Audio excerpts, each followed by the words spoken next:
এইকেইদিন সকলোতে ৰাসময় পৰিৱেশ, সকলোতে কেৱল মাত্ৰ ভগৱান শ্ৰীকৃষ্ণৰ বন্দনা চলিছে আৰু ৰাধা কৃষ্ণৰ যুগল মূৰ্তি চাবলৈ সকলোৱে অধীৰ আগ্ৰহেৰে বাট চাইছে শৰতৰ সেই পূৰ্ণিমাৰ নিশালৈ। আৰু এই মুহূৰ্তত মই উপস্থিত আছোঁ টিয়কৰ ঐতিহাসিক বামকুকুৰাচোৱা গাঁৱৰ ৰাস মঞ্চত উপস্থিত আছোঁ। ইতিমধ্যে এই ৰাসে 84টা বছৰ অতিক্ৰম কৰিছে আৰু ইয়াতে দিনে নিশাই এইকেইটা দিনত কেৱল মাত্ৰ ৰাসৰ চৰ্চা, ভগৱান শ্ৰীকৃষ্ণৰ চৰ্চা, কেনেধৰণে ৰাস উদযাপন কৰিব আৰু গাঁৱৰ সকলো যুৱতী বোৱাৰী কিশোৰ কিশোৰী সকলো কিন্তু কেৱল মাত্ৰ ৰাসৰ আখৰাত ব্যস্ত হৈছে আৰু ৰাসৰ যিসমূহ আনুষাংগিক কাম মঞ্চ সজ্জাৰ পৰা দৃশ্য সজ্জাৰ পৰা আৰম্ভ কৰি সকলোতে ব্যস্ত হৈ পৰিছে। এই মুহূৰ্তত আমি সেই যি আচলতে মহাৰাসৰ যিটো আচলতে নৃত্য, যি নৃত্য চাবলৈ সকলো অধীৰ আগ্ৰহেৰে বাট চাই থাকে, সেই নৃত্যৰ মাজলৈ লৈ যাব বিচাৰিছোঁ আৰু মই কেনেধৰণে এইবাৰ উদযাপন কৰিছে সেই কথাখিনিও জানিম। প্ৰথমতেই মই এই পৰিৱেশটো দেখুৱাই লৈছোঁ ৰাধা কৃষ্ণৰ নৃত্যৰত অৱস্থাত মহাৰাসৰ ৰাধা কৃষ্ণ, মই সেই পৰিৱেশটো দেখুৱাইছোঁ আৰু লগে লগে আমি এই কথাটো উল্লেখ কৰিব লাগিব যিহেতু ৰাসৰ এই যি মাহজোৰা প্ৰস্তুতি, এই মাহজোৰা প্ৰস্তুতিত গাঁওখন উখল মাখল হৈ থাকে আৰু ৰাস মঞ্চত আচলতে এক অনন্য পৰিৱেশ বিৰাজিত হৈ থাকে। মই উদ্যোক্তাসকল আছে তেওঁলোকৰ পৰা প্ৰথমতেই কিছু কথা জানিম। খুব সুন্দৰকৈ পৰিচালনা কৰে, সুন্দৰকৈ। আপোনাৰ এই বয়সত প্ৰথমতে কিমান বয়স হৈছে আপোনাৰ? মোৰ বয়স এতিয়া 66 বছৰ। 66 বছৰ। ৰাসৰ লগত কিমান দিন জড়িত? ৰাসৰ লগত 50 বছৰ জড়িত। 50 বছৰ? হয়। আপুনি নাট পৰিচালনা এনেধৰণে? নাট পৰিচালনা 33 বছৰ। 33 বছৰ? হয়।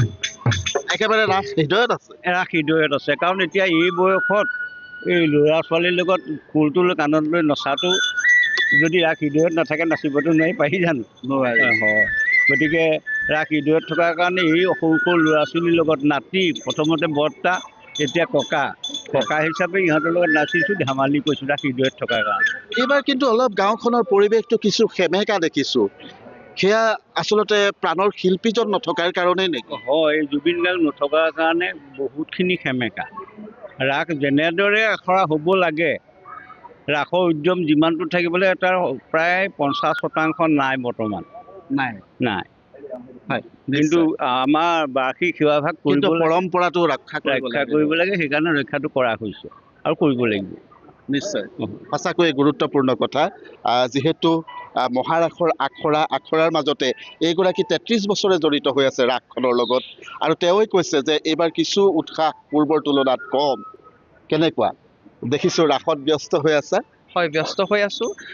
যদিও বা আমাৰ ৰাসে 84 বছৰ গৰকিলে, কিন্তু পূৰ্বৰ তুলনাত এইবাৰ আমাৰ যিহেতু দেশৰ পৰিস্থিতি সকলোৱে জানি আমাৰ অতি মৰমৰ শ্ৰদ্ধাৰ শিল্পী জুবিন গাৰ্গ ডাঙৰীয়াৰ মহাপ্ৰয়াণ ঘটিছে, গতিকে তাৰ বাবে আমাৰ অকণমান যতি পৰিছে আনন্দত। তথাপিও আমি গুৰু পৰম্পৰা ৰক্ষা কৰি, আমাৰ ঐতিহ্য ৰক্ষা কৰি ৰাসখন আগবঢ়াই নিবলৈ যত্নপৰ হৈছোঁ। বিশেষকৈ জুবিন গাৰ্গ ডাঙৰীয়াক শ্ৰদ্ধাঞ্জলি জনাবলৈ আমি প্ৰথম আৰু দ্বিতীয় দুয়ো দিনতে আমাৰ বিশেষ কাৰ্যসূচী আয়োজন কৰিছোঁ, যাতে আমাৰ সমিতিয়ে তথা আমাৰ গাঁওবাসীয়ে জুবিন গাৰ্গৰ প্ৰতি নিজৰ মৰম দেখাব পাৰে আৰু নিজৰ শ্ৰদ্ধাঞ্জলি জ্ঞাপন কৰিব পাৰে। আৰু আমি ভগৱানৰ ওচৰত প্ৰাৰ্থনা জনাইছোঁ যে সেই পৰমাত্মাই বৈকুণ্ঠত স্থান পাওক তথা তেখেতৰ ন্যায় প্ৰক্ৰিয়া সোনকালে সমাপন হৈ দুখীয়া উচিত শাস্তি লাভ কৰক। নিশ্চয় নিশ্চয়। মই আচলতে এখন ৰাস পৰিচালনা কৰোঁতে স্ক্ৰীণৰ আঁৰত কিছু লোক থাকে, যিসকল লোকে ৰাসখন ৰসময়ী কৰি তোলে। মই এগৰাকী যুৱক আছে, আচলতে সকলোৱে পৰিচিত এগৰাকী গায়ক সঞ্জয়, অকণমান থিয় হৈ দিলে ভাল লাগিব। যিহেতু চলি আছে আখৰা, মাহজোৰাকৈ চলি আছে? মাহজোৰা চলি আছে, হয়। প্ৰায় আজি 26-27 দিন কণ্টিনিউ চলি আছে, হয়, ৰাসৰ আখৰা। তথাপিও অলপ আপোনালোকে যে কৈছে অলপ সেমেকা, যিহেতু আমাৰ মৰমৰ প্ৰাণৰ শিল্পীজন আমাৰ মাজত নাই, আমি সকলোৱে সেই কথাটো মানি ল'ব পৰা নাই আচলতে। তথাপিও তাৰ মাজতেই যিটো পৰম্পৰা, আমি পৰম্পৰাটো ৰক্ষা কৰিব লাগিব। সেয়েহে আমাৰ ৰাসভাগী প্ৰত্যেক বছৰ মানে এনেকৈ উদযাপন হয়। এই বছৰ আপোনাৰ 84 সংখ্যক ৰাস মানে উদযাপন হ'ব আমাৰ বামকুকুৰাচোৱা গাঁৱত, আৰু সেই পৰম্পৰা আমি ৰক্ষা কৰি অলপ মানে এৰা ধৰাৰ মাজতেই জুবিনদাবিহীনভাৱেই হয়তো উদযাপন কৰিব লাগিব, তেনেকেই উদযাপন কৰিব সেইটোতো হয়। আৰু মানে এই বছৰ যিটো মানে আপোনাৰ উৎসাহ আনন্দ আচলতে উল্লাস মানে থাকিব লাগে, আচলতে সেইটো আমাৰ নাই। আমি অকণমান ৰাসৰ যিহেতু আখৰা চলি আছে, মহাৰাসৰ আখৰা চলি আছে, মই পোনে পোনে আখৰাৰ মাজলৈ পুনৰ লৈ যাব বিচাৰিছোঁ।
আপুনি বিচৰা বাতৰি পাব কেৱল নিউজ 18 এপত।